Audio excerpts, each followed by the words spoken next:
আলোচনার সাবজেক্টের নাম হলো ভালোবাসা। কি নাম?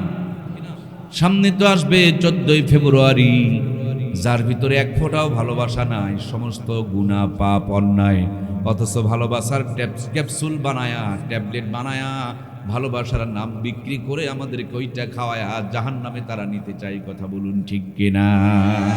ভালোবাসা এটা জান্নাতি একটা নিয়ামত। ভালোবাসা আল্লাহর পক্ষ থেকে দারুণ একটা নিয়ামত, কারণ আমাদের কলিজার মধ্যে ভালোবাসা নামক নিয়ামতটা দান করেছেন কে?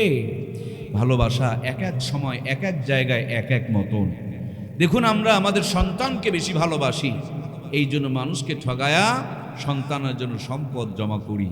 আমাদের মায়ের নানির পেট থেকে খালা অনেকগুলো বের হয়েছে, কিন্তু মাও বের হয়েছে, কিন্তু মা আর কলিজায় একটু ভালোবাসা আল্লাহ বাড়ায় দিয়েছে, সন্তানের জন্য জীবনকে বিলিয়ে দিচ্ছে। ঠিক কিনা?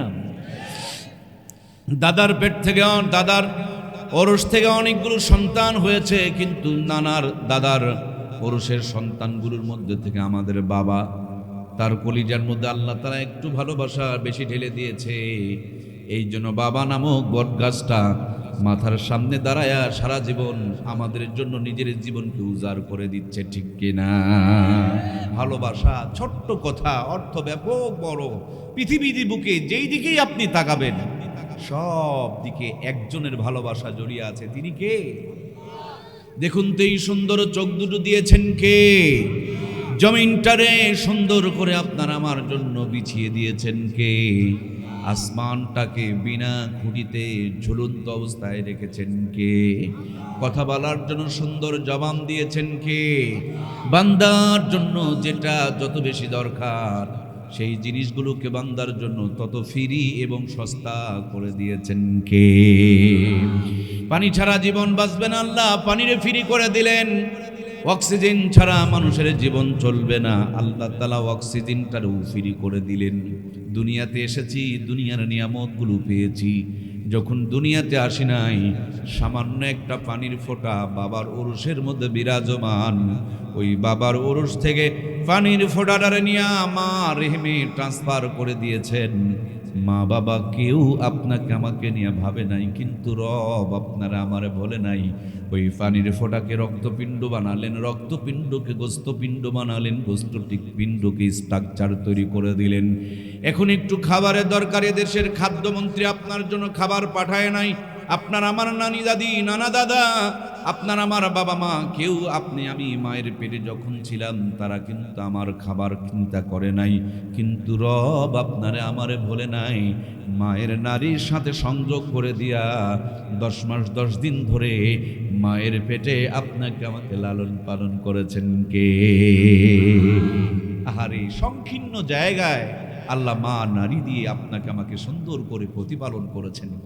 ঢুকেছিলাম সংক্ষিপ্ত ছোট্ট একটা মায়ের প্রসবের রাস্তা দেয়া, এখন আমি মার পেটে বড় হয়ে গিয়েছি। কেমনে বের হব আমার নানি চিন্তা করে নাই, আমার দাদি চিন্তা করে নাই, এদেশের স্বাস্থ্যমন্ত্রী চিন্তা করে নাই, আমার বাবা চিন্তা করে নাই, আমার মা চিন্তা করে নাই, কিন্তু আমার আপনার রব আপনারা আমারে বলে নাই।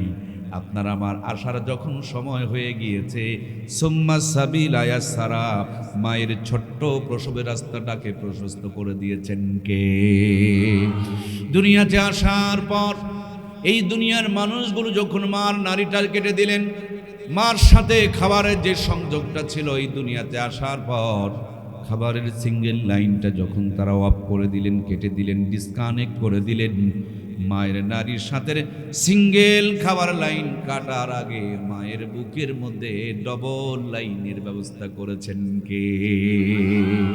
মার কোলে ছিলাম না, মার বুকে দুধ ছিল না, আবার মার বুকে যখন কোলে যখন থাকবো না, মার বুকে তখনও দুধ খুঁজে পাওয়া যাবে না।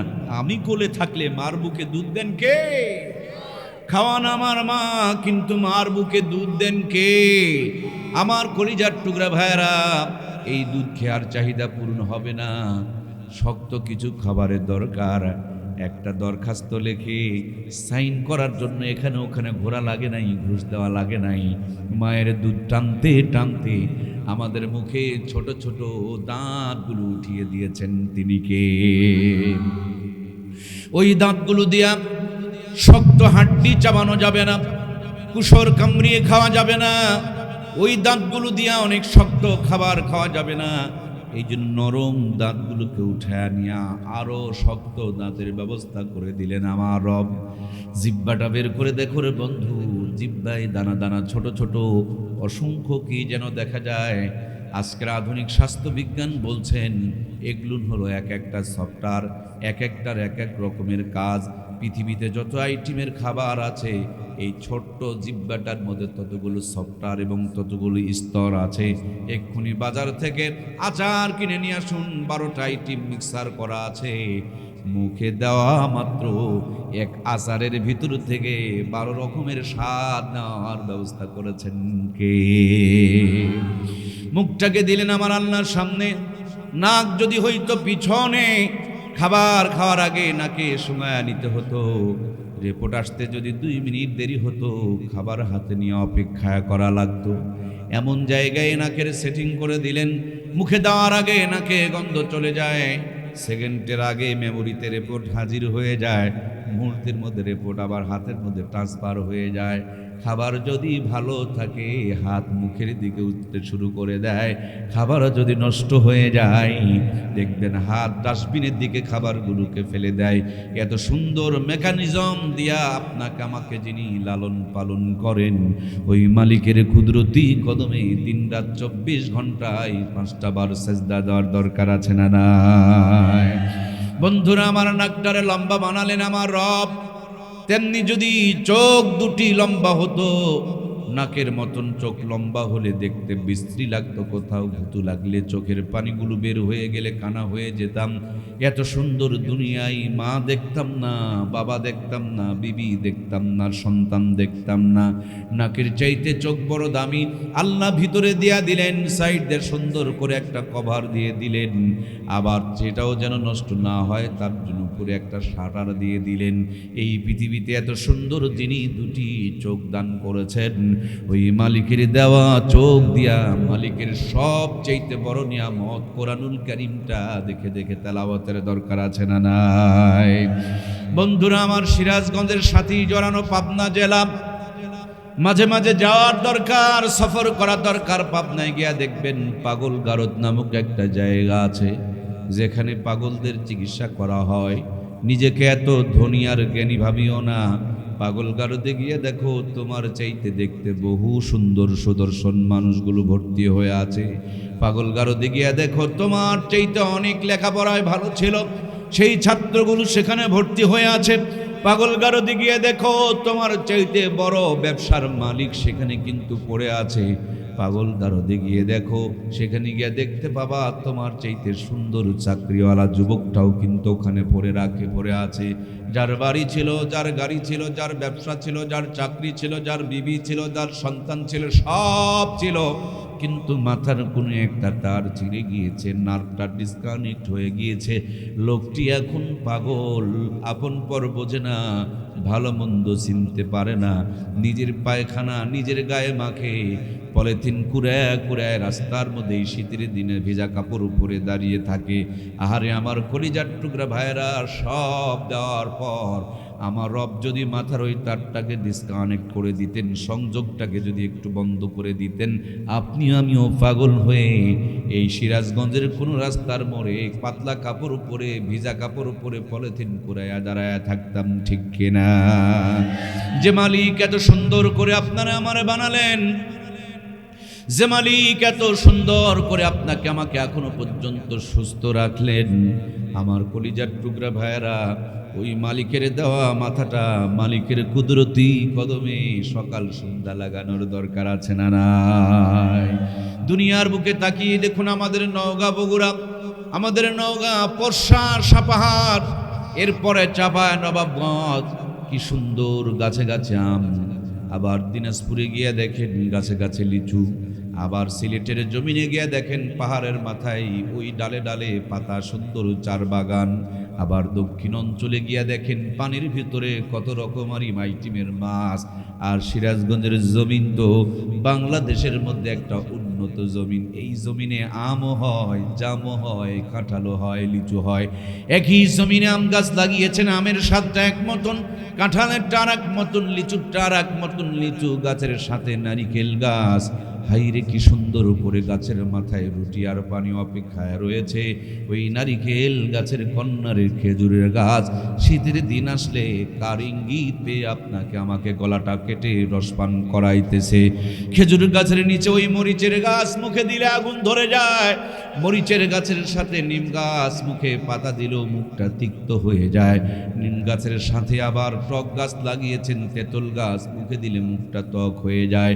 তেঁতুল গাছের সাথে লাগিয়ে রেখেছেন কুশারের গাছ, প্রত্যেকটা গিরায় গিরায় আপনার আমার জন্য সুন্দর করে শরবত রেডি করে রেখেছেন কে? এত নিয়ামত দিয়ে যিনি লালন পালন করেন, যদি কি তাকাবেন শুধু তার ভালোবাসা, তার রহমত আর তার নিয়ামত। এই জন্য একটা মানুষের মেমোরি যদি ভালো থাকে, মাথা যদি সুস্থ থাকে, ওই মানুষটা আমার আল্লাহর কুদরতের প্রেমে পড়ে যাবে, ঠিক কিনা? সে মানুষটা আমার আল্লাহকে খুঁজবে, সে মানুষটা আমার আল্লাহর সাথে প্রেম করতে চাইবে।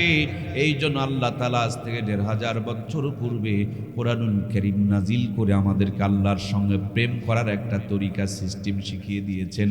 আমার আল্লাহ বলেছেন, কুল ইন কুনতুম তুহিব্বুনাল্লাহা ফাত্তাবিউনি ইউহিব্বুকুমুল্লাহ ওয়া ইয়াগফির লাকুম যুনুবাকুম ওয়াল্লাহু গফুরুর রহিম। আল্লাহ বলেন, নবী গো, দুনিয়ার মানুষেরা যদি আমি আল্লাহকে ভালোবাসতে চায়, ফাত্তাবিউনি, আপনার যেন ইত্তেবা করে, ইউহিব্বুকুমুল্লাহ, তাহলে আমি আল্লাহ ভালোবাসা দিয়া জিন্দেগির গুনাহগুলোকে মাফ করে দেব। এই যে উপরে দেখেন আলো জ্বলছে, লাইট জ্বলছে, লাইটের একটা সুইচ কিন্তু নিচে আছে ভাইরা। নিচের সুইচে চাপ দিলে উপরের আলোটা জ্বলে অথবা অফ হয়ে যায়। আমার রব আরশে আজিমে সুইচ দিলেন জমিনে মুহাম্মদুর রাসূলুল্লাহ সাল্লাল্লাহু আলাইহি ওয়াসাল্লামকে, নবীজিকে মহব্বত করলে আল্লাহ ভালোবাসা দিয়ে জিন্দেগির গুনাহ মাফ করে দিবে। সুবহানাল্লাহ। তাহলে আল্লাহকে ভালোবাসতে হলে নবীজিকে ভালোবাসার দরকার আছে না নাই? কেমনে নবীজিরে ভালোবাসবেন? নবীজি মদিনা রওজাতে ঘুমানোর আগে সুন্দর করে আপনার আমার জন্য বলে গেলেন, মান আহাব্বা সুন্নতি ফাকাদ আহাব্বানি ওয়া মান আহাব্বানি কানা মাই ফিল জান্নাহ। যেই ব্যক্তি আমার সুন্নতকে মহব্বত করলো, আল্লাহর হাবিব বলেন, সে যেন আমাকে মহব্বত করলো। আর যে আমাকে মহব্বত করলো, মদিনাওয়ালা বলেন, তারা আমার সঙ্গে জান্নাতে প্রবেশ করবে। সুবহানাল্লাহ হয়নি? জোরে বলেন না সুবহানাল্লাহ। আমার যুবক বন্ধুরা, আপনাদের মেহমানের জন্য আমি গাড়িতে বসেছিলাম, কান বেঁধে আছি, দেখতেছি আমার যুবক ভাইদের শরীরে একটা গেঞ্জি, কি তাকবীর দিচ্ছে আর আমাদেরকে রিসিভ করে নিয়ে আসতেছে। আমি বলছিলাম যে দেখেন এ পাগলদের কারবার, দেখেন এদের গায়ে একটা মাত্র গেঞ্জি, আর এরা কিভাবে শীতের মধ্যে আমাদেরকে সামনে মোটরসাইকেল চালায় রিসিভ করে নিয়ে যাচ্ছে। বলে এদের ভিতরে মাহফিলের ভালোবাসা, ওলামা ইকরামের ভালোবাসা, এই সুন্দর বাগানটা লাগিয়েছে। এই জন্য ইয়ং বয়সে, যুবক বয়সে ঠান্ডা তাদের কাছে তুচ্ছ হয়ে গিয়েছে। এদের কাছে হাজার কষ্ট যেন সব মামুলি কারবার হয়ে গিয়েছে। আমার কলিজার টুকরা প্রাণপ্রিয় ভাইয়েরা, আপনি আপনার মেহমানকে বিশ্ব রোড থেকে রিসিভ করে মাহফিল পর্যন্ত নিয়ে এসেছেন, কিন্তু আপনি একজনের মেহমান, তিনি হলেন মুহাম্মদুর রাসূলুল্লাহ। সেই নবীর ওফাতের পূর্বক্ষণে জিবরাইল আমিন এসে বলেন, নবী গো, আপনার বিদায়ের পর আপনার দেহ মোবারক আল্লাহ রব্বুল আলামিন আরশে আজিমে রাখতে চাই, এই ব্যাপারে আপনার পারমিশন এবং পরামর্শ কি? আল্লাহর নবী বলেন, আমি আরশে আজিমের কাছে যেতে চাই না, আমি আমার উম্মতের সঙ্গে মদিনা রওজাতে থাকতে চাই। আমার আল্লাহকে বলে দিও, কিয়ামতের দিন আমার সুন্নতওয়ালা উম্মতদেরকে সাথে করে নিয়ে আমার রবের জান্নাত উদ্বোধন করব। হিসাবটা হলো, আপনারা গাড়ি নিয়ে গিয়ে ওই সাইদাবাদ নাকি সাইদাবাদের মোড়ে দাঁড়িয়েছিলেন আপনাদের মেহমানের জন্য। নবীজি মদিনা রওজায় আপনারা আমার জন্য দাঁড়িয়ে আছেন, আপনারা আমার জন্য ইন্তজার করছেন, ওয়াইটিং করছেন, অপেক্ষায় রয়েছেন।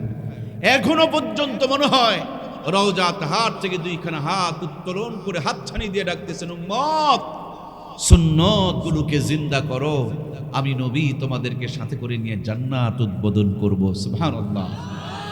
সম্মানিত প্রিয় ভাইয়েরা আমার, আমি বড় কষ্ট করে এসেছি, বড়ই ক্লান্ত।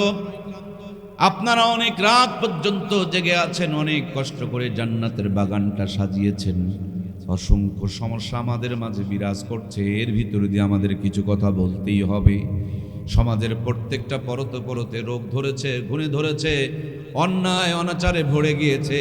এই সমাজকে সেখান থেকে যদি বাঁচাতে হয় অনেক কথা বলার দরকার, কিন্তু সময় হবে না। তার জন্য মাত্র একটা কথা বলবো, মানুষের অনেকগুলো যদি রোগ হয়, ডাক্তারের কাছে গেলে দেখবেন অনেকগুলো ঔষধ না দিয়ে একটা ঔষধ দেয়, নাম তার অ্যান্টিবায়োটিক।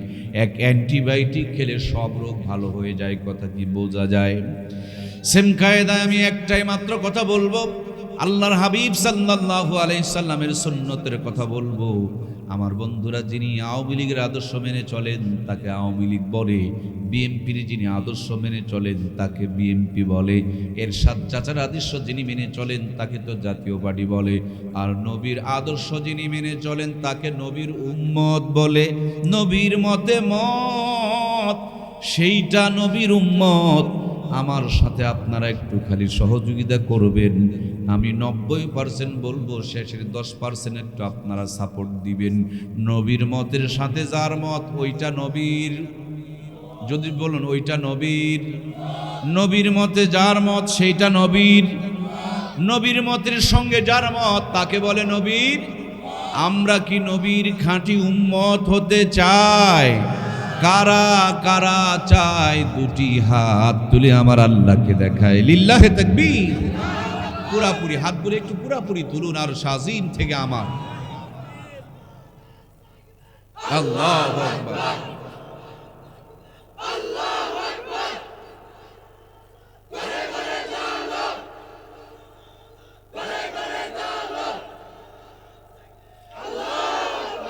আলহামদুলিল্লাহ, আমরা নবীর খাঁটি উম্মত হতে চাই। আল্লাহ আমাদেরকে কবুল করুক, বলুন আমিন। একেই বলে সিরাজগঞ্জের মাটি। প্রত্যেকটা যুবক একেবারে বারুদের মতন। আল্লাহ এদেরকে ইমাম হাসান আর হুসেনের উত্তরসূরি হিসাবে কবুল করুক, আমরা বলি আমিন। সম্মানিত প্রাণপ্রিয় ভাইয়েরা, তাহলে নবীর মতে মত তাকে বলে নবীর উম্মত। একটা লোক, কষ্ট নেবেন না তো, আবার একটা লোক আওয়ামী লীগ দাবি করে, কিন্তু গাড়ির সামনে ধানের শীষের পতাকা ঝোলে। বলুন তো লোকটা ভালো না ধোঁকাবাজ? আর একটা লোক বিএনপি দাবি করে, কিন্তু তার গাড়ির সামনে নৌকার পতাকা ঝোলে। বলুন তো এই লোকটা ভালো না ধোঁকাবাজ? ও নবীর উম্মত, তোমার প্রত্যেকটা কাজে তো আদায় করার কথা সুন্নত, কিন্তু নবী বললেন দাড়ি রাখো, তুমি রাখলাম। নবী বলল বসে প্রসাব করো, তুমি কুকুরের মতন ছেড়ে দিলা। নবী বলল বউ বাচ্চাকে পর্দা করাও, তুমি বউ বাচ্চাকে কিরণমালা কটকটি পাখি পরায়া মার্কেটে মার্কেটে ঘুরাইলা। ও নবীর উম্মত, নবী বলেছেন গুনাহ করা যাবে না, তোমার গুনাহ ছাড়া দিন যায় না। নবী বলেছে আজান হলে মসজিদে যাও, তুমি মসজিদে না গিয়া কটকটির সিরিয়াল দেখতে শুরু করে দাও। যদি আওয়ামী লীগ দাবি করে বিএনপির আদর্শ মেনে চলে, এইটা হলো ধোঁকাবাজ। বিএনপি দাবি করে আওয়ামী লীগের আদর্শ মেনে চলে, সেইটাও যদি হয় ধোঁকাবাজ। নবীর উম্মত দাবি করে নায়ক আর গায়কদের আদর্শ যারা মেনে চলে, কিরণমালা কটকটি পাখিকে যারা অনুসরণ করে, শাকিব খান, শাহরুখ খান, সালমানকে যারা অনুসরণ করে, এরাও তেমনি ভাবে একই কায়দায় ধোঁকাবাজ। কথা বলুন ঠিক কিনা? আগামীকাল আপনি বাজারে যাবেন, কাপড়ের দোকানদারকে বিয়া বলবেন, ও কাপড়ওয়ালা ভাই আমাকে 2 গজ কাপড় দেন তো দেখি।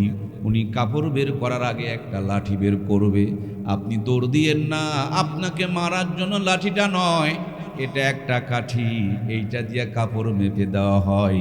ফিতা দিয়া কাপড় মাপতে গেলে অনেক সময় কম বেশি হয়ে যায়, এই জন্য মেপে সুন্দর করে গজের একটা কাঠি আর লাঠি বানায় রাখছে। আমার কথা কি বোঝা যায়? ওই কাঠি দিয়া যেমন কাপড়কে মেপে মেপে দেওয়া হয়, জান্নাতের একটা মাপকাঠি আছে, নাম তার মুহাম্মদুর রাসূলুল্লাহ সাল্লাল্লাহু আলাইহি ওয়াসাল্লাম। ওই নবীর আদর্শের সাথে যাদের আদর্শ মিলে যাবে, আল্লাহর নবী তাদেরকে সাথে করে নিয়ে জান্নাত দিবে। ফেরেশতারা ওই মাপকাঠিতে মেপে মেপে জান্নাতি বানায়া জান্নাতের সার্টিফিকেট বরাদ্দ করে দেবে। এই জন্য আমরা নবীর সঙ্গে জান্নাতে যেতে গেলে নবীর সুন্নতগুলোকে আমল করা দরকার আছে না নাই? এমন একজন নবী দিলেন আমার আল্লাহ, একেবারে রান্নাঘর থেকে নিয়ে সংসদ পর্যন্ত তার আদর্শ রয়েছে। পায়ের তালু থেকে নিয়ে মাথার চুল কাটার তরিকা নবীর সুন্নত তরিকা আছে না নাই? জীবনের প্রত্যেকটা ক্ষেত্রে নবীর আদর্শ রয়েছে। একজন রাষ্ট্রপতি কেমনি রাষ্ট্র চালাবে, এই জন্য নবীজিকে রাষ্ট্রপতি বানায়াও পর্যন্ত আমার আল্লাহ তাআলা দেখায় দিয়েছে। আমার কলিজার টুকরা ভাইয়েরা, এই জন্য জীবনকে যদি সুন্নত তরিকায় সাজাইতে পারি, এই সুন্নত তরিকার জিন্দেগি মানেই হলো জান্নাতের জিন্দেগি।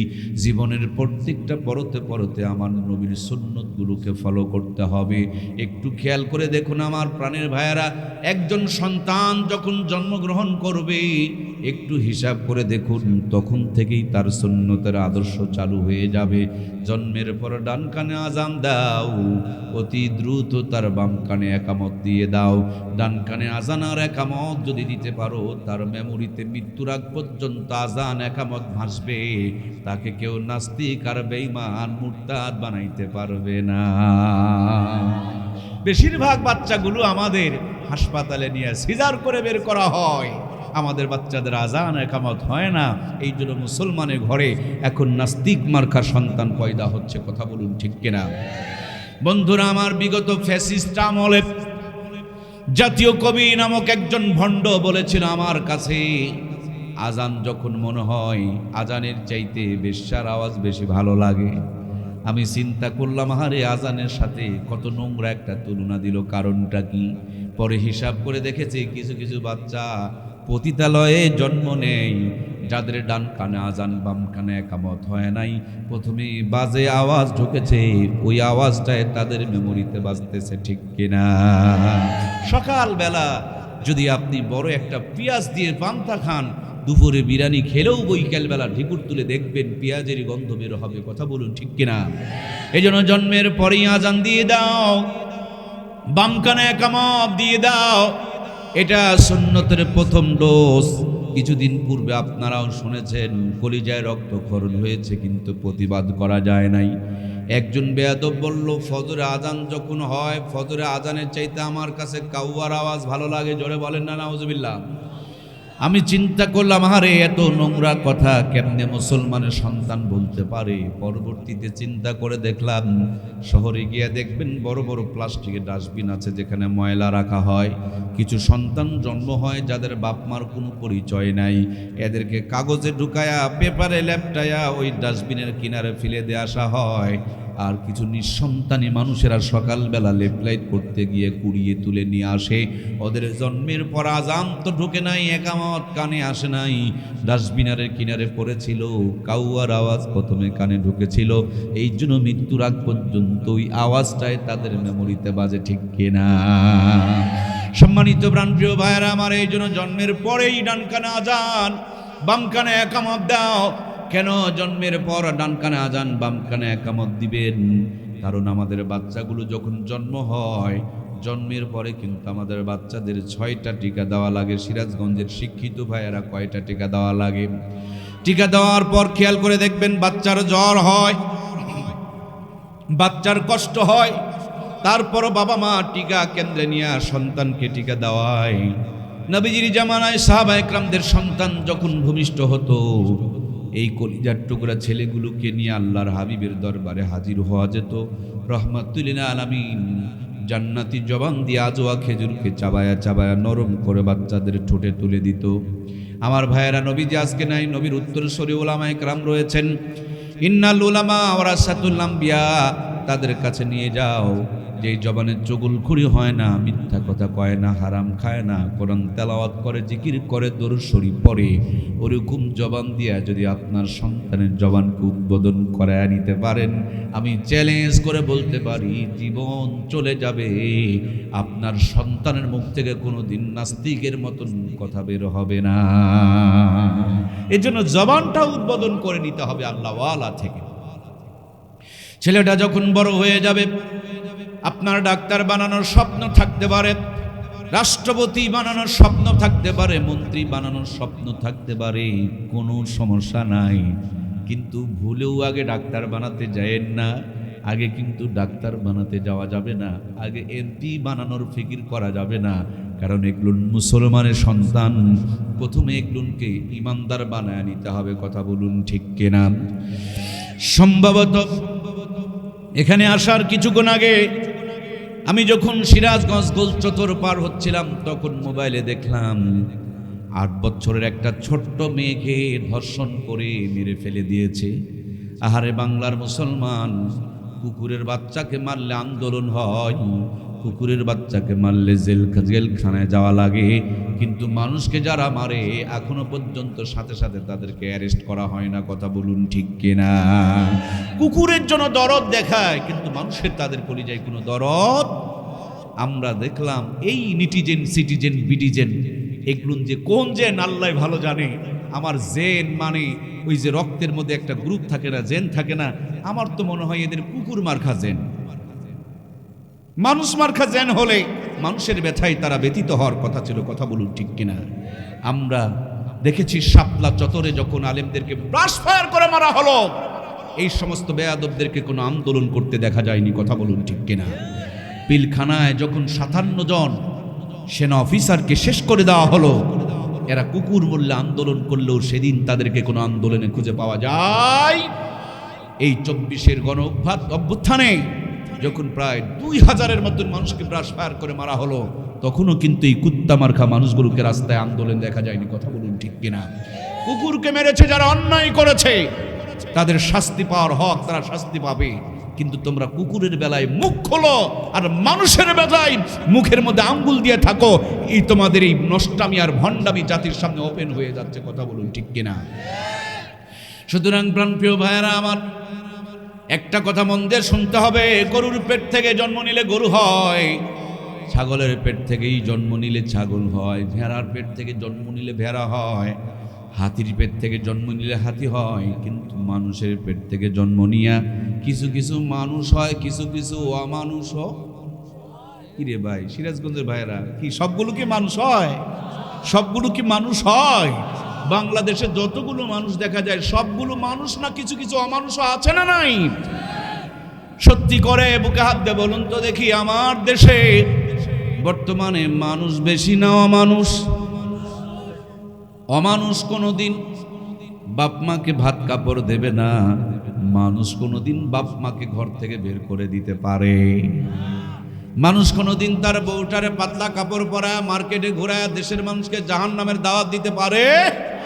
মানুষ কোনোদিন পাতলা কাপড় পরে মাজা কোমর বের করে কলেজে, ভার্সিটিতে, বিশ্ববিদ্যালয়ে লেখাপড়ার নাম দিয়া পতিতাবৃত্তি করতে পারে না। মানুষ কোনোদিন আলেমদের বিরুদ্ধে লাগতে পারেন না। মানুষ কোনোদিন এদেশে চাকরি করবে আর এদেশের বন্ধু এদেশের গুলি দিয়া মানুষের বুককে ঝাঁঝরা করবে, এগুলো কিন্তু মানুষ কোনোদিন করতে পারে না। বর্তমানে বাস্তব যেটা অবস্থা চলছে, মানুষের চাইতে অমানুষের সংখ্যা বেড়ে গিয়েছে। ঠিক কিনা? আমরা কি মানুষের বাপ মা হতে চাই না অমানুষের বাপ মা? আমরা কারা কারা মানুষের বাপ মা হতে চাই? আর একটা বারের জন্য দুটি হাত তুলে আমার আল্লাহকে দেখে, আল্লাহ আমরা ফ্রেশ মানুষের বাপ মা হতে চাই। আল্লাহ তোমার নবীর উত্তরসূরিদের বাবা মা হতে চাই। আমাদের ঘরে ঘরে ভালো মানুষ তুমি দান করে দাও, জান্নাতে মানুষ দান করে দাও। বলুন আমিন। ভাইয়ের আমার একটু কান লাগান, একটু আমার দিকে দেখেন। এটার নাম কি? যত টাকার মোবাইল হোক না কেন, এই মোবাইলটা কেনার পর একটা জিনিস ভিতরে ঢুকাইতে হয়, নাম কি বলতে পারেন? সিম কার্ড ঢুকাইতে হয়। এই তো জ্ঞানী গুণী মানুষের পরিচয়। আমার মোবাইলে যদি আমি গ্রামীণের সিম তুলি তাহলে তো বাংলালিংয়ে নেটওয়ার্ক পাই। কথা বলেন না রে ভাই, পায় বাংলালিংয়ের পায়। কি তুলি, যেটা তুলি সেটাই পাই। আমি আপনাদেরকে ওই কথাটাই বোঝাইতে চাই। গ্রামীণের সিম তুলবেন, খেতে গেলে গ্রামীণের নেটওয়ার্ক, মসজিদে গেলে গ্রামীণের নেটওয়ার্ক, বাজারে গেলে গ্রামীণের নেটওয়ার্ক, অফিসে গেলে গ্রামীণের নেটওয়ার্ক। মানুষকে যিনি বানিয়েছেন, মানুষগুলো যেন জাহান্নামে না যায়, জান্নাতের নেটওয়ার্ক যেন পায়, এই জন্য জান্নাতের নেটওয়ার্ক ধারণের জন্য কোরআনুল কারীম নামক নিয়ামতটা দান করেছেন কে? মোবাইল বানানেওয়ালা মোবাইলের ভিতরে ছোট্ট করে একটা সিমের কভারের চেম্বার বানিয়ে দিয়েছেন। সেম কায়দায় মানুষ বানানেওয়ালা মানুষকে দুনিয়াতে পাঠানোর পর এই মানুষগুলো কেমনে তার মেমোরিতে কোরআনুল কারীমকে সেটিং করবেন, তার জন্য প্রথমেই বলে দিয়েছেন ইকরা বিসমি রাব্বিকাল্লাযী খালাক। ও মানুষ, ডাক্তার মাস্টার ইঞ্জিনিয়ার বানানোর আগে একটু ইমানদারটা বানায় নাও না। এই মোবাইলে যা করবা করো, তার আগে একটু সিম কার্ডটা ঢুকায় নাও না। যদি একবার সিমটা ঢুকাইতে পারো, যেখানেই থাকবা তুমি গ্রামীণের নেটওয়ার্ক পাবা, মেসেজ পাবা, কল ঢুকবে, ভিডিও কল হবে। সেম কায়দায় কেউ যদি তার কলিজায় কোরআনকে ডাউনলোড করে নিতে পারে, মেমোরিতে কোরআনুল কারীমটারে জায়গা করে দিতে পারে, ও ডাক্তারি করবে, মাস্টারি করবে, ইঞ্জিনিয়ারি করবে, এমপিগিরি মন্ত্রীগিরি করবে, পথ হারাবে না, কম্বল চুরি করবে না, গম চুরি করবে না, চাঁদাবাজি করবে না। কথা বলুন ঠিক কিনা? এই জন্য মানুষের রব বলেছেন, ও মানুষ শোনো, তোমাদেরকে আমি বানালাম, কিন্তু তোমরা যদি নিজেদেরকে জান্নাতের নেটওয়ার্কে আওতায় নিতে চাও, নিজেকে যদি জান্নাতি বানাতে চাও, আমাদেরকে আগামীকাল মাহফিলে যেতে হবে। ওই যে কুমিল্লা মাহফিলে যেতে হবে। কুমিল্লা মাহফিলে যাওয়ার জন্য তাদের কাছে বললাম, তারা আমাদেরকে লোকেশন পাঠিয়ে দিয়েছে। আপনাদের সিরাজগঞ্জে ঢোকার আগে দেখলাম আমার এখান থেকে সময় লাগবে প্রায় 7 ঘন্টার সমপরিমাণ সময়। কত কিলোমিটার দূরে, কত ঘন্টার সময় লাগবে, কোন দিক দিয়ে যেতে হবে। সামনে যদি রাস্তার মোড় আসে, 4 মাথা রাস্তা হলে 3টা কিছু হবে না, কিন্তু যেটা আমার রাস্তা ওইটা সুন্দর করে সবুজ হয়ে যাবে। আমার ভাইয়েরা, আমরা তো সবাই আদম আর হাওয়ার সন্তান। ওই জান্নাত থেকে দুনিয়াতে এসেছি, আবার দুনিয়াদারি করে জান্নাতে আমরা যাব ফিরে। কথা বলুন ঠিক কিনা? রাস্তা যেন না হারায়, পথ যেন না হারায়, এই জন্য আল্লাহ তাআলা জান্নাতের লোকেশন নামক কোরআনুল কারীম দান করে দিয়েছেন। ও মানুষ শোনো, কোরআনটাকে কলিজায় ঢুকায় নাও। সুদের বস্তার টাকা যখন আসবে, ভিতরে ঈমান থাকলে লাথি মেরে ফেলে দিবে। কথা বলুন ঠিক কিনা? আমার প্রাণপ্রিয় ভাইয়েরা আমার, এখান থেকে ঢাকা বাসে চড়ে যাওয়া যায়, ট্রাকে চড়ে যাওয়া যায়, মোটর সাইকেলেও যাওয়া যায়। বাস, ট্রাক রাস্তা ভুল করতে পারে, কিন্তু আর একটা জিনিসে চড়ে যাওয়া যায়, তার নাম হলো ট্রেন। একবার যদি সুন্দর করে গিয়া জমিনার পশ্চিম পার্শ্ব থেকে ট্রেনে চড়ে বসতে পারেন, একবার যদি সুন্দর করে গিয়া ট্রেনে চড়তে পারেন, ঢাকার ট্রেনে চললে আপনি চিটাগাং যাবেন না, ঢাকার ট্রেনে চললে আপনি সিলেট যাবেন না, ঢাকার ট্রেনে চললে আপনাকে চিন্তা করতে হবে না, কারণ ট্রেনের লাইনই তো মাত্র 2টা, একটা ডান দিকে আর একটা বাম দিকে। ঘুমিয়ে পড়বেন, নাক ডাকতে শুরু করবেন, ট্রেন গড় গড় গড় গড় গড় গড় করে গড়তে গড়তে সকালবেলা ঢাকা পৌঁছায় দিবে। জীবন নামক রেলগাড়িটা কোরআন সুন্নাহর লাইন দিয়ে যদি সাজাইতে পারেন, ছেলেটাকে, মেয়েটাকে, ভাইটাকে, বোনটাকে কোরআন সুন্নাহ রাস্তার উপরে যদি তুলে দিতে পারেন, এই জীবন নামক রেলগাড়িটা ডাক্তারি, মাস্টারি, ইঞ্জিনিয়ারি, এমপিগিরি, মন্ত্রীগিরি, রাষ্ট্রপতিগিরি করবে, কোনোদিন পথ হারাবে না, হালাল খাবে, সত্য কথা বলবে, ইসলামের পথে চলবে, 5 ওয়াক্ত নামাজ পড়বে। জীবনের শেষ নিঃশ্বাস যখন ত্যাগ করার সময় হয়ে যাবে, জবানে কালেমা চালু হয়ে যাবে, নবীজিকে দেখা যাবে, আল্লাহর জান্নাতের ফেরেশতারা রিসিভ করার জন্য অপেক্ষায় থাকবে। কথা বলুন ঠিক কিনা? এই জন্য প্রাণপ্রিয় ভাইয়ারা আমার, জীবনকে সাজাতে হবে কোরআন সুন্নাহর সুন্দর করে রং দিয়া। সেই জন্যই তো আল্লাহর হাবিব বলেছেন, মান আহাব্বা সুন্নতি ফাকাদ আহাব্বানি ওয়া মান আহাব্বানি কানা মাই ফিল জান্নাহ। যেই ব্যক্তি আমার সুন্নতকে মহব্বত করলো, সে যেন আমারে মহব্বত করলো, আর যে আমাকে মহব্বত করলো, আল্লাহর হাবিব বলেন, আমার সঙ্গে জান্নাতে প্রবেশ করবে। আমার প্রাণপ্রিয় ভাইয়েরা, সেজন্যই তো আল্লাহ রাব্বুল আলামিন আপনাকে আমাকে জান্নাতে নেওয়ার জন্য কোরআনুল কারীম নামক এই নিয়ামতখানা দান করেছেন। এই কোরআনুল কারীম আরশে আজিমে ছিল, তার মর্যাদা বেড়েছে, ফেরেশতা নিয়ে এসেছেন, ফেরেশতার সর্দার হয়ে গিয়েছে, পাথরের পাহাড়ে নাজিল হয়েছে, আলোর পাহাড় হয়ে গিয়েছে, একটি মাসে নাজিল হয়েছে। রমজান মাসটা 11 মাসের মধ্যে সেরা আর দামি হয়ে গিয়েছে।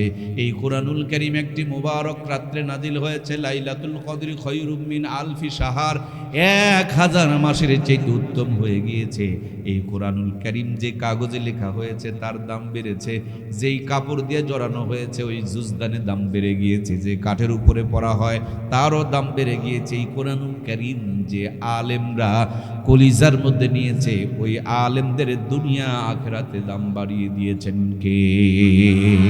মানুষ খালি মরিচুকার পিছনে দৌড়ায়, মানুষ মনে করছে হুজুর বানালে ভাত পাবে না। ভাইজান বানায়া দেখো না, ভাত খাবে না, বিরিয়ানি খেয়ে শেষ করতে পারবে না, ঠিক কিনা? বাংলার জমিনে আলেমদের চাইতে সুখে আর কেউ। নাস্তিকদের বড় মাথা ব্যথা, ওরা মনে করেছিল হুজুররা ভাত পাবে না, এখন হুজুরেরা হেলিকপ্টারে করে ঘুরে, কথা বলুন ঠিক কিনা? আমার প্রিয় ভাইয়েরা, আপনারা তো জীবনে সাপের খেলা দেখেছেন অনেকবার। সাপে তো আর খেলা হয় না, তাবিজ বেচার জন্য নিয়ে যায় বাক্সতে, জোরে করে একটা তালি মারে আর বলে, এই কামড়া কামড়ি করিও না, এক্ষুনি 3 মাথা 4 মাথাওয়ালা সাপ বের হবে। এগুলো কথা বলে আর তাবিজ বিক্রি করে, কথা কি বোঝা যাচ্ছে? এর আগে চলতো বাদর খেলা, বাদর একটু লাফালাফি করে আর মায়েদের কাছ থেকে চাল নাই, তারপরে তারা বাদর খেলা দেখতো। এর কিছুদিন পরে আমরা শুনতে পেলাম একজন আওয়ামী লীগের লিডার ভাই বলতেছিল খেলা হবে। কি শামীম ওসমানের কথা ভুলে গেলেন নাকি? কি বলছিল না? কি হবে, কি হবে? এখন খেলা হচ্ছে, মগর প্লেয়ার আছে নাকি? প্লেয়ার নাই। আর একজন বলল পালাবো না, তাকে পাওয়া যাচ্ছে নাকি? যিনি বলছেন পালাবো না তাকেও খুঁজে পাওয়া যাচ্ছে না।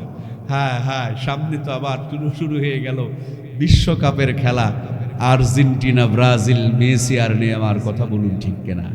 জীবনে তো বহু খেলা দেখেছেন। আমি নওগাঁ থেকে এসেছি, একটা চমৎকার 10 মিনিটের যদি জান্নাত আর জাহান্নামের খেলা দেখাতে চায়, আপনাদের ধৈর্য আছে তো ইনশাল্লাহ? জান্নাত আর জাহান্নামের খেলা দেখবেন তো ইনশাল্লাহ? সত্যি মজার খেলা, জীবনে যত খেলা দেখেছেন সবচেয়ে চমৎকার খেলা। জান্নাত আর জাহান্নামের খেলাটা দেখতে হলে আমাকে 2টি প্লেয়ার দিতে হবে। 1 নম্বরে একটা প্লেয়ার দিবেন। 1 নাম্বার, কয় নাম্বার বলুন না, কয় নাম্বার? 1 নম্বর প্লেয়ার, আবার 2 নম্বর চলবে না। 1 নম্বর প্লেয়ার জমির আল ঠেলতে পারে কি? পারে নাকি? যেটা জমির আল ঠেলে এটা কি 1 নম্বর প্লেয়ার হতে পারে? 1 নম্বরের প্লেয়ারের বউ বেটি কিন্তু কিরণমালা কটকটি পরে নাকি? 1 নম্বর প্লেয়ারের ঘরের মধ্যে কখনো কটকটির আওয়াজ বের হয়? 1 নম্বর প্লেয়ার কখনো গ্রামীণ ব্যাংক ঠেঙ্গামারা আশার সবুজ সঙ্গে বউ বন্ধক থেকে টাকা তুলতে পারে? প্লেয়ারটা হতে হবে 1 নম্বর। বর্তমানে 1 নম্বর প্লেয়ারের বড় অভাব, কথা বলুন ঠিক কিনা? তারপরে 1 নম্বর প্লেয়ার আছে বলেই দুনিয়া রেখেছেন কে? যেদিন 1 নম্বর প্লেয়ার থাকবে না, সেদিন আমার আল্লাহ এই দুনিয়া রাখবে। পুরা সিরাজগঞ্জ জেলা খুঁজে কি 1 নম্বর প্লেয়ার পাওয়া যাবে না? অবশ্যই পাওয়া যাবে। প্লেয়ারটা যেন 1 নম্বর হয়, 1 নম্বর নাম দিয়া 2 নম্বর প্লেয়ার হলে খেলা জমবে। এই জন্য প্লেয়ারটা যদি রিক্সা চালক হয়, ভ্যান চালক হয়, ইমাম হয়, মুয়াজ্জিম হয়, সিরা কাপড় পরনেওয়ালা হয়, বেড়া ঘরে থাকনেওয়ালা হয়, তাতে কোনো সমস্যা, খালি যেন প্লেয়ারটা 1 নম্বর হয়। আর একটা প্লেয়ার লাগবে 2 নম্বর। কয় নম্বর? মানে যত 2 নম্বরই ওর কাছে পাওয়া যাবে। 2 নম্বর প্লেয়ারদের কোনো টাকার অভাব, ডান দিক দিয়ে খায়, বাম দিক দিয়ে খায়, টেবিলের উপর দিয়ে খায়, নিচেরটা খায়, ভাইয়েরটা খায়, বোনেরটা খায়, জমির আল ঠেলে খায়। নর্মাল পাবলিকে তো খায়। আমার এলাকার কিছু নেতা আছে রে ভাই, এরা রডও খায়, সিমেন্টও খায়, ইটও খায়, বালুও খায়, খোয়াও খায়, পাথরও খায়, টিনও খায়, তালও খায়, চালও খায়, ডালও খায়। সরকারে যদি বাথরুম আসে, টয়লেট আসে, পায়খানা আসে, এইটার কোনো সার। কি গো সিরাজগঞ্জের ভাইরা মন খারাপ করলেন নাকি? আমি তো সিরাজগঞ্জের কথা বলিনি, যারা খায় তাদের কথা বললাম রে ভাই। যারা খায় না তাদের কথা আমি বলতে চাইও না। হাই খাওয়া খাই গো, খাওয়ার যন্ত্রণায় বাতাসি পেটের ফুড়ি উঠে ফুলে যায়, খাই করে বেড়ায়। খবর নিয়ে দেখেন রাত্রেবেলা মাত্র 2টা রুটি খায়, অথচ সারা জীবন খালি খাই করে বেড়ায়। 2টা রুটি খেয়েও হজম করতে পারে না, তখন গ্যাসের বড়ি র্যাব আর সার্জেল খুঁজে বেড়ায়, কথা বলুন ঠিক কিনা? 1 নম্বর প্লেয়ার, এই 1 নম্বর প্লেয়ারটা 1 নম্বরই হবে। 2 নম্বর প্লেয়ারের নাম বলা দরকার নাই, অনেকে আবার মনে কষ্ট পাবে। 2 নম্বর প্লেয়ারটা যেমন ভাসুরের নাম বলা যায় না, তেমন 2 নম্বর প্লেয়ারের নাম বলা যাবে। 2 নম্বর প্লেয়ারের বাড়ি গাড়ির কোনো অভাব নাই। ওই 2 নম্বর প্লেয়ারের 20 তলা বিল্ডিং ঘরে একটা সিসি ক্যামেরা লাগাও, আর 1 নম্বরের প্লেয়ারের ভাঙা ঘরে, কুড়া ঘরে, বেড়া ঘরে আর একটা সিসি ক্যামেরা লাগাও। বিশ্বকাপের খেলা দেখার মতন বড় করে একটা পর্দা টাঙাও। একদিকে 1 নম্বর প্লেয়ারের সংযোগ দাও, আর একদিকে 2 নম্বর প্লেয়ারের ঘরের সংযোগ দাও। মরা লাগবে না। জীবনে যত খেলা দেখেছেন সবচেয়ে চমৎকার খেলা চলছে, কথা বলুন ঠিক কিনা? 1 নম্বরের প্লেয়ারের বাড়িতে কিছুই নাই, তারপরও জান্নাতের বাতাস বয়। 2 নম্বরের বাড়িতে সব আছে মগর শান্তি। কথা কি বোঝা যায়? আমার প্রাণপ্রিয় ভাইরা, 1 নম্বর প্লেয়ারটা যদি ছোট্ট একটা গ্রামেও ইমামতি করে, 30 দিন 30 বাড়িতে 30 রকম হাতে 30 রকম স্বাদে, গরিব মানুষের বাড়িতেও যদি হুজুরের পালি হয়, ডবল ডিম ভাজি, নতুন আলুর ভর্তা, হুজুরের তেলাওয়াত করা জিব্বা চোখের পলকে 3 প্লেট মেরে দেয়। কথা বলুন ঠিক কিনা? বর্তমানে হুজুররাও বড় চালাক, চিন্তা করে আমি গেলে তো পেট ভরবে, টিফিন বাটি পাঠায় দিলে সবার হবে। 1 বাটির মধ্যে 4 আইটেমের তরকারি ঢুকায় দেয়, সবগুলো খলত মলত হয়ে যায়। এবার বাজারে গিয়া বড় টিফিন বক্স খোঁজে, বড়, কারণ সিরাজগঞ্জের মানুষেরা আলেম ওলামাকে বেশি ভালোবাসে, ঠিক কিনা? আমার সিরাজগঞ্জের কলিজার টুকরা ভাইয়ারা, উনি 12 তালার টিফিন বক্স কিনে নিয়ে এসেছেন। আর হাটের দিন ভাবি 25 আইটেমের ফর্দি লিখে দিয়া হাতে 2টা ব্যাগ ধরায়া দিয়া বেচারিকে বাজারে পাঠায় দিয়েছেন। উনি বাজার করতে করতে মাত্র 35 আইটেম করেছেন। 35 মানে মাসে তো মাত্র 1 দিন। আল্লাহর বান্দি একা রান্না করতে পারে না, পাশের বাড়ি থেকে আরো 2 জন হায়ার করেছে। হুজুর 12 তালার টিফিন বক্স পাঠাইছে, উনি 14 আইটেমের তরকারি রান্না করে অপেক্ষায় রয়েছে। 12 তালা 12 আইটেম দিয়ে ভর্তি, এখনো পর্যন্ত 2 আইটেম বাকি, প্লাস্টিকের বাটিতে সাজায়া দেয়। যারা খায় খায় করে না, আল্লাহর উপরে ভরসা রাখে, তাদের দিকে তাকায় দেখেন, বাজারে যাওয়া লাগে না, টাকা খরচ করা লাগে না, আগুনের কিনারে দাঁড়িয়ে কষ্ট করে রান্না করা লাগে না। একজনের খাবার 3-4 জন খায়, তারপর শেষ হয় না। এই দুনিয়াতে কোরআনের পক্ষে যারা আছে, 1 নম্বরই পথে যারা আছে, আজ পর্যন্ত জান্নাতি রাজকীয় রিজিক তাদেরকে দান করেন কে? ওই 1 নম্বর প্লেয়ারটা যদি একটু বড় হয়, মিজানুর রহমান আজহারী নাম তো শুনেছেন? শোনেন নাই? মামুনুল হকের নাম তো শোনেন নাই? খালেদ সাইফুল্লাহ আইয়ুবের নাম কি শুনেছেন? ও সিরাজগঞ্জবাসী, আপনাদের বুকে আরো একজন রয়েছে, আল্লামা আব্দুল বাসেত খানের নাম কি আপনারা শুনেছেন না শোনেন নাই? এই 3-4 জন প্লেয়ার আপনাদের সৈয়দাবাদে মোড়ে 4 দোকানে বসেছে। 4 দোকানদার যদি চিনতে পারে এটা মামুনুল হক, মিজানুর রহমান আজহারী, আব্দুল বাসেত খান আর খালেদ সাইফুল্লাহ আইয়ুবী, চিনতে পারলে বলুন তো, দোকানে তো আদর যত্ন আপ্যায়ন কম হবে? খাওয়ার পর যখন বিল দিতে গিয়েছে, ঠেলাঠেলি করে কে কার আগে বিল দিবে ঠেলাঠেলি চলতেছে। দোকানদার হাতটা বুকে জড়িয়ে নিয়ে উল্টা চুমু দিয়ে পকেটে 5,000 টাকা ঢুকায়া দিয়ে বলে, হুজুর বুঝতে পারি নাই আপনারা আসবেন, নইলে 1 সপ্তাহ আগের থেকে আমি দোকানকে প্রস্তুত করে রাখতাম। নাতিদের কাছেও গল্প করে আমার দোকানে একবার আইয়ুব সাহেব, মামুন সাহেব আর আব্দুল বাসেত খান সাহেব এসেছিলেন। আমার প্রিয় ভাইয়েরা, 4 দোকানে যদি যায়, চাওয়ালা চা খাওয়ায় মগর বিল নেয় না, পানির দোকানে যায় পানওয়ালা পান খাওয়ায়, পান বেঁধে দেয়, মগর বিল নেয় না। রিক্সায় যদি চড়ে, রিক্সাওয়ালা রিক্সায় করে নিয়ে যায়, হাতের মধ্যে চুমু খায়, মগর বিল নেয় না। দুনিয়াতে আমরা এমপি মন্ত্রী দেখেছিলাম, যতদিন ক্ষমতা ততদিন সালাম, যেদিন ক্ষমতা চলে যায় জনগণ ঝাঁটার জুতা নিয়ে তাদেরকে খুঁজে বেড়াই। কথা বলুন ঠিক কিনা? কোরআনওয়ালারা মুকুটহীন এমন এক সম্রাট, এদের কোনো রাজত্ব নাই, এদের মাথায় কোনো এমপি মন্ত্রীর মুকুট নাই, এদের স্পেশালি কোনো ফোর্স নাই, কিন্তু আল্লাহর সাথে কানেক্টেড বড় ভালো। এই দুনিয়াতে যতদিন বেঁচে আছেন আল্লাহ তাআলা তাদেরকে ইজ্জতজনক রিজিক দান করতেছেন। হিংসুকেরা হিংসা করে মামুনুল হকের উপরে ধর্ষণের মামলা দিয়ে দিল। শ্বশুর বাড়িতে জেলখানায় যাওয়ার আগে মামুনুল হকের যে সম্মান ছিল, জেলখানার থেকে বের হওয়ার পর সম্মান তো কমেছে না বেড়েছে? আমার ভাইরা, ছোট্ট বক্তা রফিকুল ইসলাম মাদানিরে ধরে নিয়ে হাতের মধ্যে বিড়িটা ধরা দিয়া, পাতলা ছোট্ট পোশাক হাফ প্যান্ট পরায়া, নগ্ন মেয়েকে দিয়া কি সুন্দর করে শুটিং বানালো তার ইজ্জতকে কেড়ে নেওয়ার জন্য। ওরা ইজ্জত কেড়ে নিতে চায়, আর কোরআনের পক্ষে থাকার কারণে ইজ্জত বাড়ায়া দেন কে? আমাদের কুষ্টিয়ার বক্তা আমির হামজা নাম কি চেনেন আপনারা? বেচারিকে নিয়ে সেই টর্চার করা হলো, এখনো পর্যন্ত তিনি স্বাভাবিক হতে পারে নাই। কিন্তু ওরা ইজ্জত কেড়ে নিতে চেয়েছে। জেলখানার থেকে বাড়ার পর পরে ওদের ইজ্জতকে আরো বাড়িয়ে দিয়েছেন কে? বাংলার জমিনে কোরআনের পাখি নামক একজন বিখ্যাত তাফসীর কারক ছিলেন আল্লামা সাঈদী। আহারে, ধর্ষণের মামলার আসামি বানায়া যাবজ্জীবন দেওয়া হলো, ষড়যন্ত্র করে লোকটিকে মেরে দেওয়া হলো।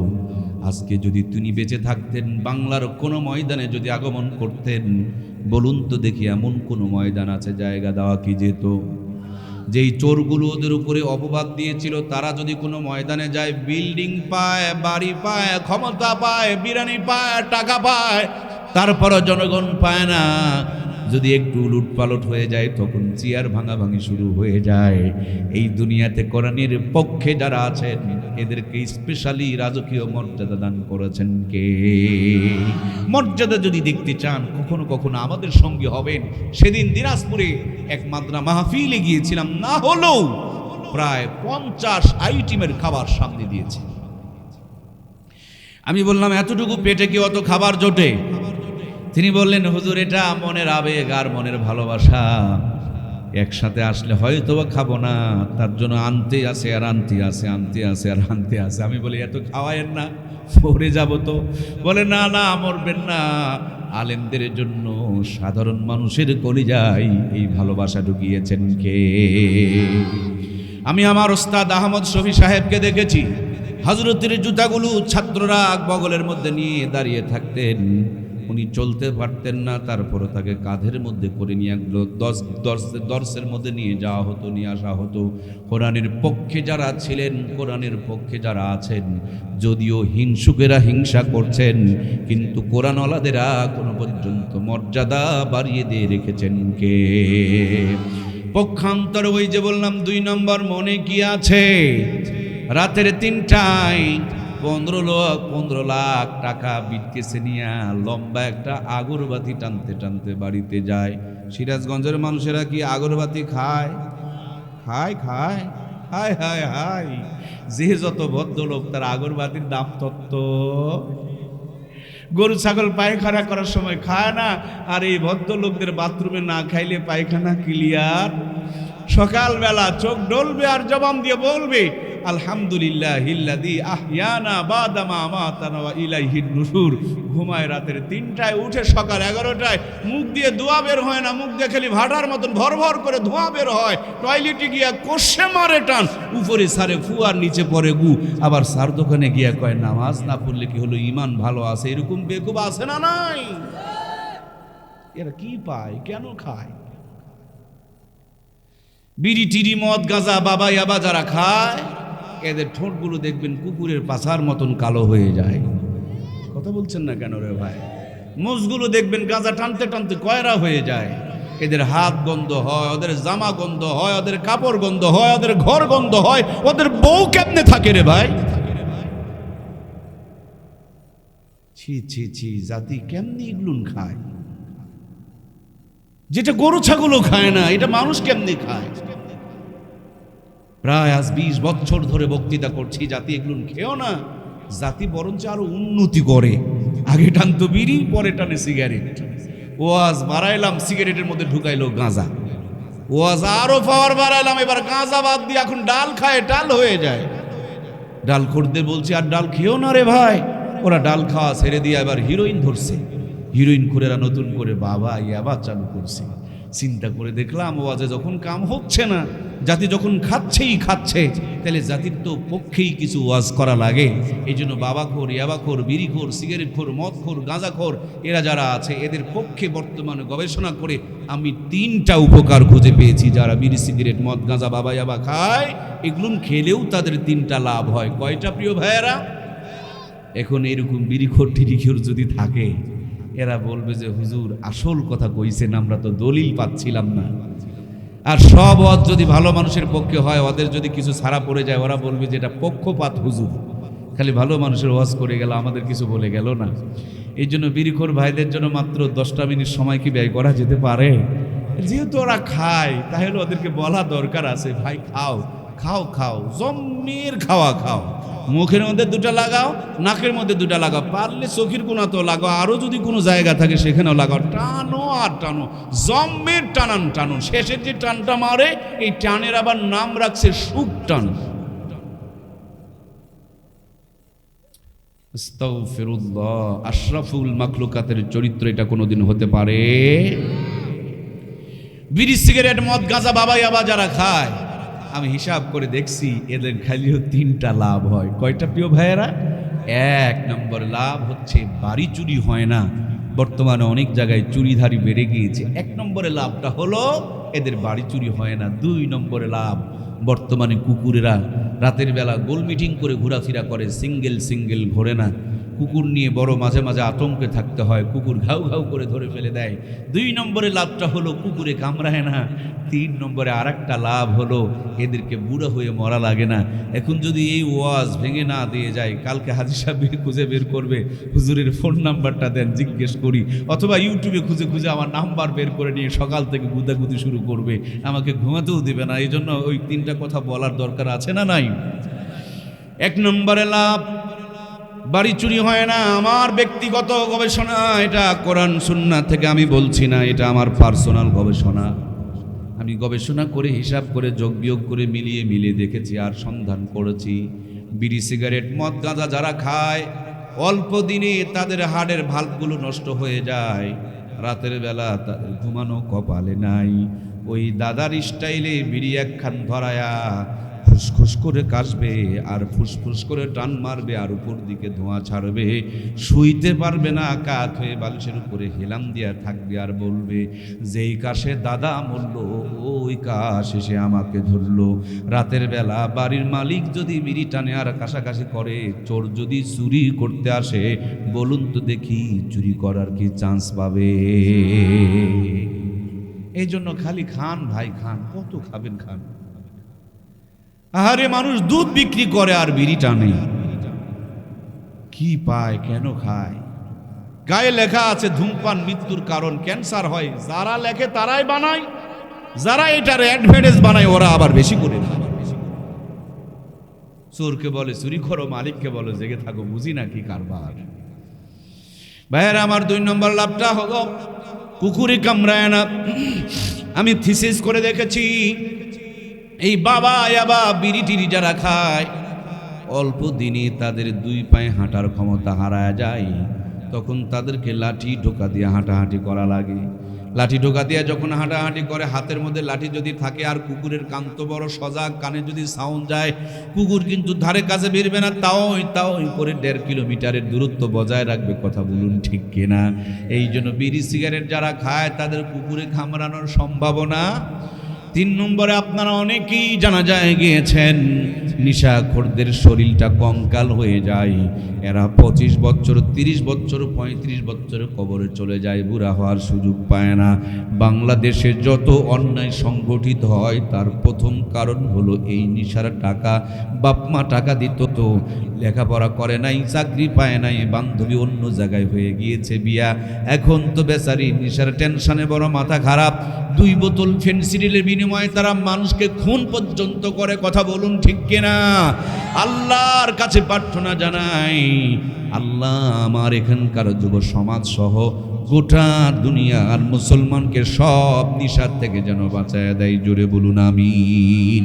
নিশার উপরে ইউটিউবে আমার 3 ঘন্টার বয়ান আছে, আপনারা ইচ্ছে করলে দেখে আসতে পারেন। প্রিয় ভাইয়েরা আমার, তাহলে আমি বলছিলাম আপনাদের খেদমতে 1 নম্বর পিলিয়ার যেখানে আছে, জীবনটাকে আল্লাহ তাআলা জান্নাতের সংযোগ দিয়ে শান্তিময় করে রেখে দিয়েছে।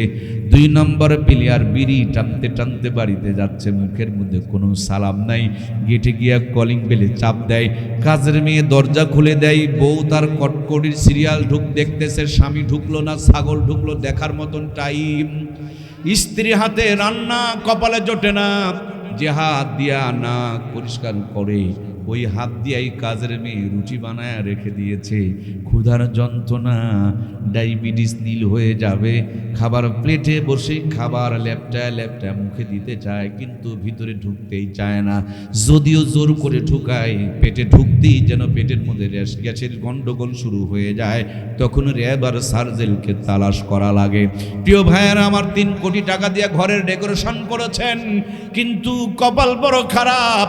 স্বামী এক ঘরে, বউ আর এক ঘরে, ওয়াইফাইয়ের নেটওয়ার্ক লাগানো আছে, বিদেশ থেকে আইফোন আমদানি করেছে, মোবাইলে ক্রিং ক্রিং শব্দ বের হচ্ছে, তার মানে পরক্রিয়া করতেছে। এমন যন্ত্রণা কওয়াও যায় না, সওয়া যায় না।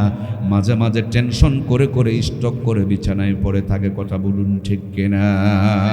পক্ষান্তরে ইমামের ঘরে গিয়া দেখো, আলু ভর্তা দিয়া 3 প্লেট স্বামী স্ত্রী একসাথে খেতে বসেছেন। বিবি স্বামীর মুখে তুলে দেয়, স্বামী বিবির মুখে তুলে দেয়। আলু ভর্তাওয়ালা খাবার যদি হয় আর ভালোবাসার মানুষ যদি মুখে তুলে দেয়, ওই আলু ভর্তার ভিতরে জান্নাতের স্বাদ ঢুকায় দেন কে?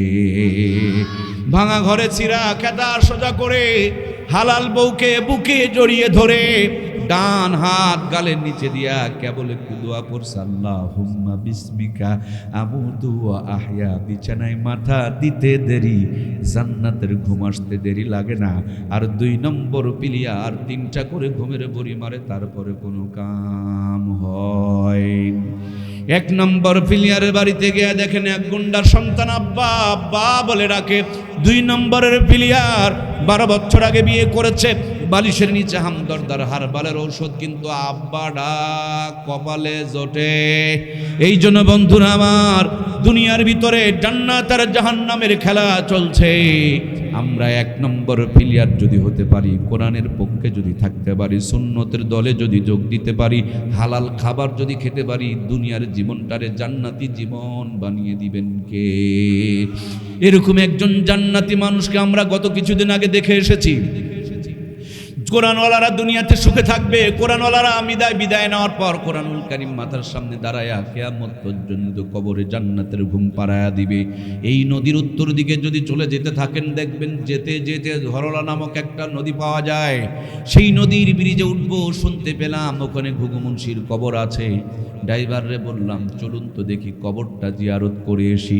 যায় দেখতেছি মাঠের মাঝখানে সুন্দর একটা বড় মাদ্রাসা, তার মাঝখানে সুন্দর একটা ফুল গাছ, আর ফুল গাছের নিচে একটা কবর। কবরের কিনারে দাঁড়ালাম, সূরা ফাতিহা সূরা ইখলাস দরুদ শরীফ পড়ে চোখের পানিগুলো ছেড়ে দিয়ে দোয়া করছিলাম, আর বড় বড় করে নিঃশ্বাস নিচ্ছিলাম। মনে হয় কবর থেকে জান্নাতের সুঘ্রাণ বের হয়ে আসতেছে। মোনাজাত শেষ করে ব্রিজের পাশে দাঁড়ায় এক চার দোকানে বসে বসে চা খেতে একজন মুরব্বীকে জিজ্ঞেস করলাম, আপনার বাড়ি কি এখানে? মুরব্বী বললেন, হ্যাঁ আমার বাড়ি এখানে। আমি জিজ্ঞেস করলাম, আপনি কি ঘুঘু মুন্সির ঘটনা বলতে পারেন? তিনি বললেন, কেন বলতে পারবো না, এটা তো আমাদের এই গ্রামের ঘটনা। ওনার নাম তো ঘুঘু মুন্সি না, তিনার নাম ছিল মাওলানা বশির উদ্দিন। উনি ছিলেন চরমনার মুরিদ। তিনি যখন কুরআনুল কারীম তেলাওয়াত করতেন, মাথাটাকে নড়াচড়া করতেন আর তেলাওয়াত করতেন। এই জন্য তার বন্ধু বান্ধবেরা তাকে আদর করে ভালোবেসে ঘুঘু মুন্সি বলে রাখতেন। কালের বিবর্তনে নদীর ভাঙনে গ্রাম ভাঙতে শুরু করে দিল। এর মাঝেই একজন ঘুঘু মুন্সি উর্ফে মাওলানা বশির উদ্দিন ইন্তেকাল করলেন। আমরা গোরস্থানে তার কবর দিলাম। কালের বিবর্তনের সময় পরিবর্তন হতে হতে প্রায় 30-32 বছর চলে গেল। এর মধ্যে আমাদের গ্রাম ভেঙে বিলীন হয়ে গেল, কবরস্থান ভাঙতে শুরু করে দিল। হঠাৎ করে একদিন রাখেলেরা বললেন, একটা লাশ বের হয়েছে। আমরা ছোটাছুটি গিয়া কবর থেকে লাশটাকে তুললাম। মুখের থেকে কাফনের কাপড় সরায়া দেখি প্রায় 30-32 বছর পূর্বের ঘুঘু মুন্সির একটা পশম পর্যন্ত নষ্ট হয় না। সুতরাং কোরআনওয়ালা যারা কবরে গেলেও আল্লাহ তাদেরকে নিরাপদে রাখে। এই দুনিয়াতে মানুষ হলো 3 প্রকার, একটা নরমাল, আর একটা ভিআইপি, আর একটা হলো ভিভিআইপি।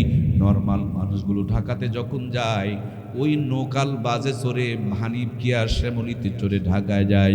ভিআইপি মানুষগুলো যখন ঢাকা যায়, বাড়ির গেটের সামনে প্রাইভেট কার দাঁড়িয়ে থাকে, স্যার স্যার বলে তাকে ঢাকায় নিয়ে চলে যায়।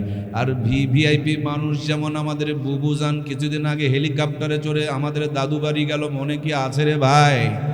বুবুজানের জন্য কোনো বাসে ট্রাকে চড়ার দরকার পড়ে? ওগুলোকে ভিআইপি বলে। এদের বাড়ির ছাদের উপরে হেলিকপ্টার পড়ার মতন জায়গা থাকে, হেলিপ্যাড থাকে। ওই হেলিকপ্টারে একটা টান দিয়ে তাদেরকে গন্তব্য পর্যন্ত পৌঁছায় দেয়। এদেরকে ভিআইপি বলা হয়। কোরআনওয়ালারা হলো ভিআইপি। এই কোরআনুল কারীমের জন্য দুনিয়াতে তারা মেহনত করেছে।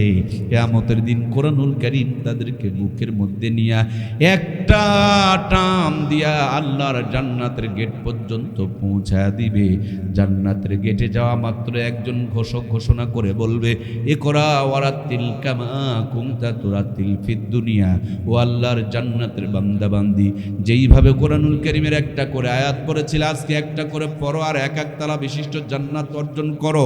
সেই কোরআনের পক্ষে থেকে কোরআনের সুপারিশ নিয়ে ভিআইপি হয়ে কে কে জান্নাতে যেতে চাই? দুইটা হাত তুলে আমার আল্লাহকে দেখায়। লিল্লাহে তাকবীর। হাতগুলো এভাবে একটু নাড়া দেন, লিল্লাহে তাকবীর। আমরা কোরআনের পক্ষে সারা জীবন থাকবো ইনশাআল্লাহ। সব জায়গাতে কোরআনের জন্য থাকবো ইনশাআল্লাহ। আগামীতে নাকি নির্বাচন হচ্ছে, স্কুল ঘরে কোরআনের পক্ষে সাপোর্ট থাকবে তো ইনশাআল্লাহ। সেখানে কোনো মুনাফিক হবে না তো ইনশাআল্লাহ। মুসলমানের সাপোর্ট কোনোদিন কোরআনের বিপক্ষে যেতে পারে? আল্লাহ তুমি আমাদেরকে কোরআনের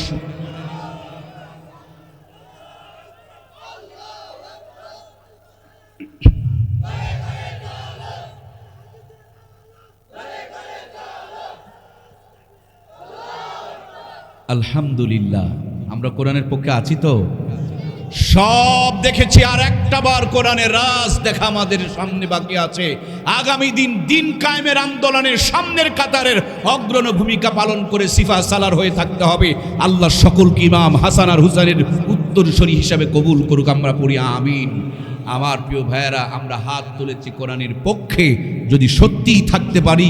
আল্লাহর নবী বলেছেন, আল কোরআনু হুজ্জাতুল্লাহ, কোরআন হলো আপনার আমার জন্য দলিল।